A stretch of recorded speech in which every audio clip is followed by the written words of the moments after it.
The Republican Party's decision, in effect, to excommunicate Liz Cheney is a watershed event. It marks the final transformation of the party from an ideologically driven enterprise to one that is tribal, marked less by ideas and more by group loyalty.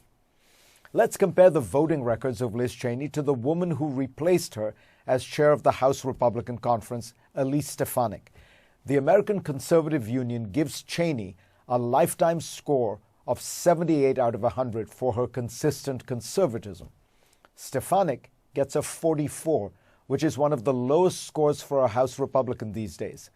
Cheney reliably voted for Trump's policies, while Stefanik was one of only 12 House Republicans to vote against the former president's signature legislation, the 2017 tax cut. But Stefanik has pledged fealty to Trump and his big lie about fraud in the 2020 election, while Cheney will not.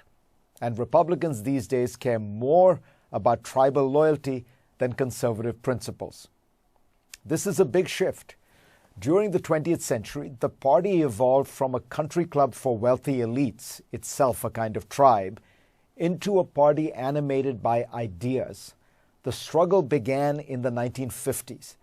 As National Review publisher William Rusher once noted, modern American conservatism largely organized itself during and in explicit opposition to the Eisenhower administration.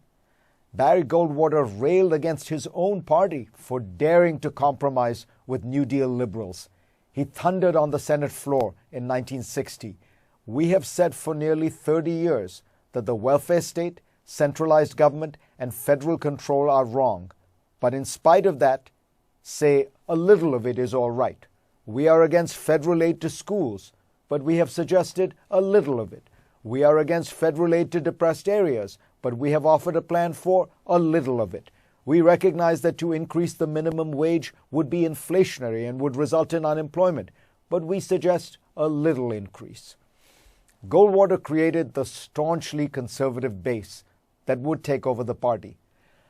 But his free market ideology was so extreme that it proved too toxic to implement. Conservatives were forever promising the repeal of the New Deal and then the Great Society, but never actually delivering. This became the Republican dynamic. Fire up the base with visions of rollback, and then, once in power, quietly accommodate to the reality that most Americans actually wanted the welfare state. It created what E.J. Dionne calls the politics of betrayal, a narrative in which conservative ideas get sold out because of Republican cowardice. Enter Newt Gingrich, who found a way to keep conservatives charged up by focusing less on ideas and more on attitudes. Gingrich destroyed then Republican Minority Leader Robert Michel, an old-fashioned politician often called Mr. Nice Guy. He led the attack on George H.W. Bush for striking a deal with Democrats and raising taxes, which ensured that Bush lost his bid for re-election.